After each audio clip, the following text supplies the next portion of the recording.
I'm Big Papa Grump from the Board of Doom, and this is normally where I do the recap of Raw and Smackdown. But I'm not going to go through match by match, and I want to cover some other stuff that's been going on elsewhere in the wrestling world. So this is going to be kind of like a This Week in Wrestling type of video. And we're going to start off with Raw, and I'm just going to kind of hit some bullet point kind of things. One of which is Sasha Banks got beat by Alicia Fox clean. I don't know how much that hurts Banks. I don't even know how much it's going to help Alicia Fox in the long run, but it certainly was different. So Raw's whipping out the surprises again. Next, I want to talk about the Fatal 5-Way match at Extreme Rules to determine the #1 contender for the Universal Championship to face Brock Lesnar at Great Balls of Fire, between Seth Rollins, Roman Reigns, Finn Balor, Bray Wyatt, and Samoa Joe. Now, real quick, Bray Wyatt, I think, is kind of the wild card here along with Samoa Joe. Roman Reigns seems like an obvious choice, so does Seth Rollins.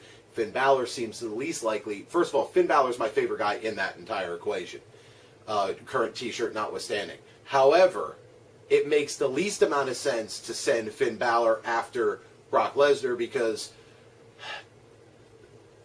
he's got a lot of heart. He's always shown that he's tough, but come on, a 195-pound guy taking on Brock Lesnar, who they have built and built and built as a monster. And especially since rumors have been swirling that Strowman was supposed to win, you're kind of leaning towards the thought that they might be taking the belt off of Lesnar. I don't think Finn Balor's going to be that guy. I would love to see it. That would be like the ultimate underdog story. But I think you need to build Finn a little bit more. And I think that's what that loss to Reigns was. Even though it looks like it makes no sense, it hurts Finn Balor going in, and it kind of does. But I think that's part of the point, is that they're actually hurting Finn Balor on purpose in order to build him later. Maybe to take on Strowman or Reigns or Lesnar even for the championship at a later time, where it almost looks like he's smart and he's positioning himself properly. That brings us really quickly to the Bray Wyatt equation. Bray Wyatt's going to feud with Finn Balor, and you're going to have Roman Reigns still feuding with Braun Strowman at some point, and you've got Samoa Joe still feuding with Seth Rollins. And any of those feuds could transition over to the championship. But I'm not going to make a prediction on this yet. I just think that the two that are... I said Bray Wyatt was a wild card, but we all know that they hate putting Bray Wyatt over at all, ever. So, and I think Finn Balor's still too... It's not as believable right now if Finn Balor does it. So I think it's going to come down to either Samoa Joe. And Samoa Joe versus Brock Lesnar is probably the match that I would want to see the most right now out of this equation, because Samoa Joe is Samoa freaking Joe.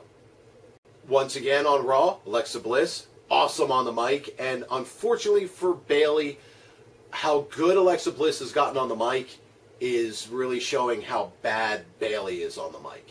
And I think the less they have Bayley talk one-on-one against Alexa Bliss, the better. It almost reminded me of The Rawk versus Billy Gunn. Only Alexa Bliss didn't go in for the kill like The Rawk did. So, but yeah, Alexa Bliss is awesome.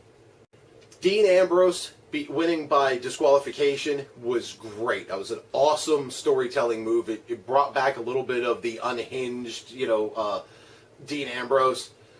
It also gave The Miz a reason to push for a rematch, which he got. He's going to get a rematch at Extreme Rules. And, so good job, WWE. That was really good storytelling. One last thing, addressing Raw.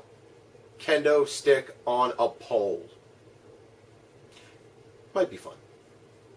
Actually, I'm just happy that it's, two women in an on a pole match that doesn't involve undergarments. So, moving over to SmackDown, Kevin Owens stealing the highlight reel was great.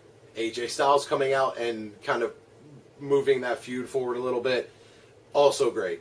Jinder Mahal coming out, still not strong on the mic, but getting better. Still not there yet, still not believable. He really should be in a mid-card feud. Him being in a high-profile feud where he needs to all this mic time against Randy Orton really, I think, is hurting him more than helping him. But they're both feet in right now, so it's a little late for that. Part of me is upset because we now live in a world where Jinder Mahal has a pinfall victory over AJ Styles. But it made sense story-wise, unfortunately, for those of us who, didn't want to see AJ Styles lose to Jinder Mahal. But again, you're building Mahal up as your top heel right now. So he's got to get a win over the best on the show. It's classic booking.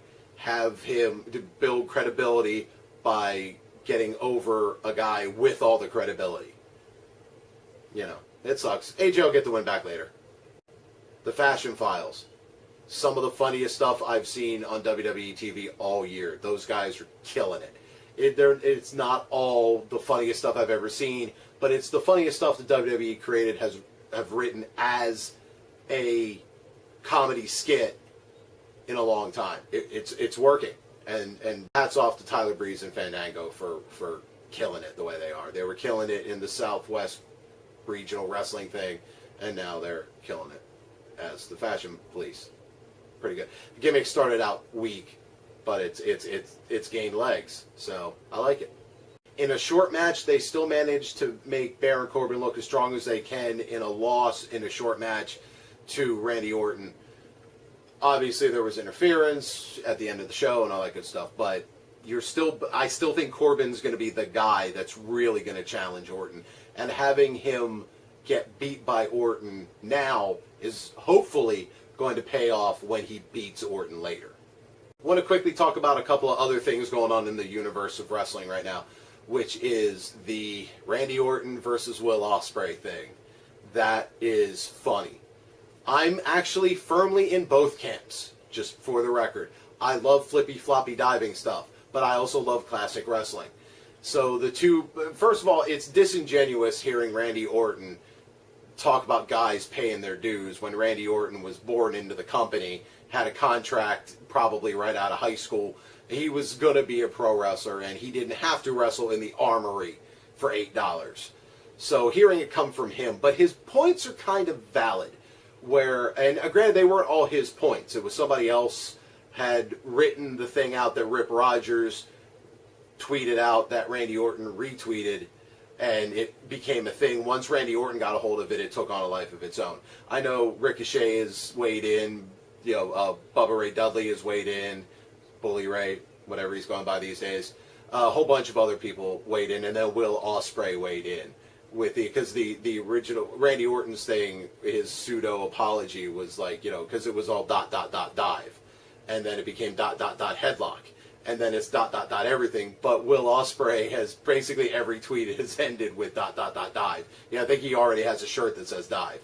So I like me a good dive, but I kind of understand where they were coming from with the way a lot of indie matches go, because unfortunately, on the other side of that, that's what they have to do. In order to get noticed, they have to go outrageous because they're not WWE. They don't get that kind of exposure. So, like I said, I'm in both camps. I understand both sides. Let's put it that way. Now I want to talk about the Adam Cole, Marty Scurll Ring of Honor bit, which I ended up seeing Saturday morning because the event was Friday, and then it was all over YouTube and Twitter, and then I finally got around to watching it. I've been a big fan of Marty Scurll and Will Ospreay going back to when I first really started paying attention to them when they were both wrestling for WCPW. I know Marty Scurll's been got a history in Progress and everything else, and Will Ospreay's been all over the UK, and they've both done time in New Japan and all that. But this was awesome. This was really cool. With the you knew it was Adam Cole's last match. It's a foregone conclusion. He's coming to NXT, baby.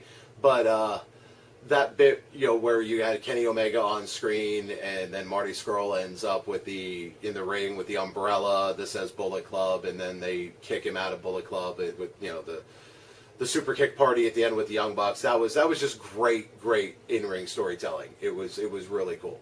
So I'm happy for Marty Scurll because he's now a member of Bullet Club, and he's taken that step up to the next level. His match against Will Ospreay at the Super Juniors in New Japan was really good from what I heard. And he got a huge pop. I did see the video of his entrance. He got a really good pop. So it's nice to see Marty Scurll's finally starting. I mean, he always kind of had a strong fan base, but he's taken it up a level now that he's in the Bullet Club. So, association with the Bullet Club does wonders for you. So it was really cool. It was a nice send off for Adam Cole because he went out on his back like you're supposed to, and plus it's Adam freaking Cole. So it was just really cool. And that's my roundup of everything that happened in the world of wrestling that I felt like talking about this week.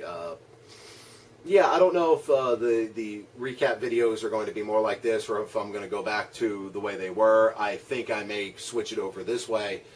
That way I can talk about more stuff that I'm, in the world of wrestling that I'm interested in instead of just this was that, because the last recap video I think still is sitting on 0 views. I don't have any friends or family that watch YouTube, apparently. So I may switch the format up a little bit because, I'm trying to make things watchable for people. So anyway, I've been Big Papa Grump from the Board of Doom. See you later.